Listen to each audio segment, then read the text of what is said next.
कार्तिक कृष्ण पक्ष की अष्टमी तिथि, इस दिन अहोई माता का अहोई अष्टमी व्रत किया जाता है। जिन स्त्रियों के संतान होती हैं वे संतान की सुख और उनकी लंबी आयु के लिए ये व्रत करती हैं। सायंकाल दीवार पर अष्टकोट की पुतली बना करके उसका लेपन भी लगाया जाता है।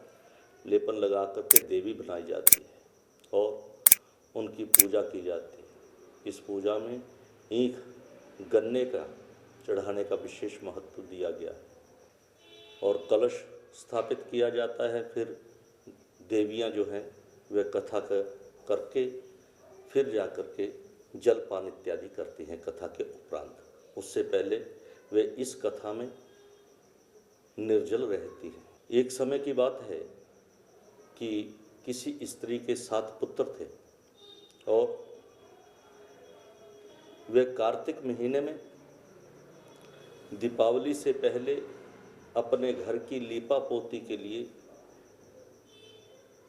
जंगल से मिट्टी लेने के लिए गई और जब वह मिट्टी खोद रही थी, जो कुदाली से मिट्टी खोदी जा रही थी, वह कुदाली से जब मिट्टी खोद रही थी तो मिट्टी में सेही के बच्चे थे और उस कुदाली से जो नोक थी कुदाली की, उस नोक से वे सेही के बच्चों पर लगी, जिससे कि वह बच्चे मर गए। जब वे बच्चे मर गए तो स्त्री को बहुत दुख हुआ उस देवी को और वह तुरंत आई। बड़ी मन में दुख लगा, मन में गलानी हुई।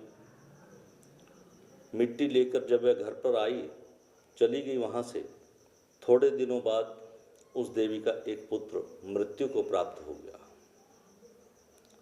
फिर दूसरा पुत्र मृत्यु को प्राप्त हुआ। इस तरह साल भर के भीतर भीतर उसके 7 पुत्र मृत्यु को प्राप्त हो गए। तब वह बड़ा दुख प्रकट करने लगी, दुखी रहने लगी। तब एक दिन उसने रोते रोते किसी बुजुर्ग बुढ़िया से बात की कि हे माता, मैंने कभी जानकर कोई पाप नहीं किया।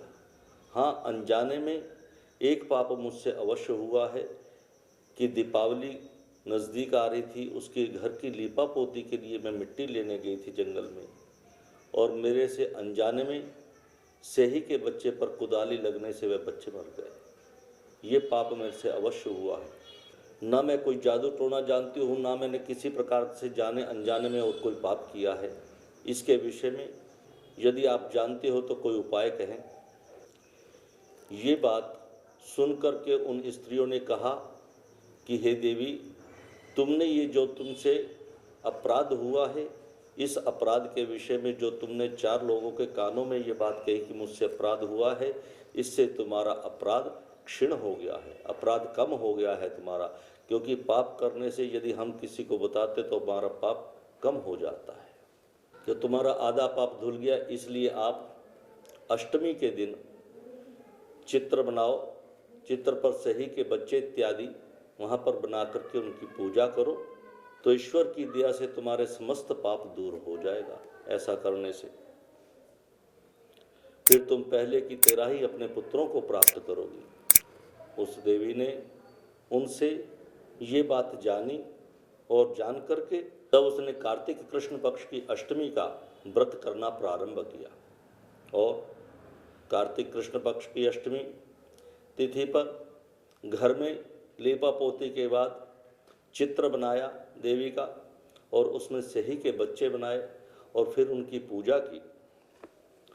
लगातार वे इसी भांति वे पूजा करने लगी और हर अष्टमी को पूजा करते करते जब अगली कार्तिक कृष्ण पक्ष की अष्टमी आई तो उसने उसी प्रकार से विधि पूर्वक पूजा की। तब से वे लगातार इसकी पूजा करने लगी और इस पूजा से सेही ने प्रसन्न होकर के उसको वरदान दिया कि तुम्हारे 7 पुत्र जीवित हो जाएंगे। तब उसने उस सेही के वरदान से, आशीर्वाद से अपने 7 पुत्रों को प्राप्त किया। तभी से ये लोक कथा प्रसिद्ध हुई कि स्त्रियां अपने बच्चों की आयु के लिए इस व्रत को करती हैं और सेही की कृपा से उसे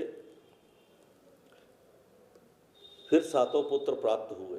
तब से इस व्रत की पूजन की परंपरा चली। बोलिए होई माता की।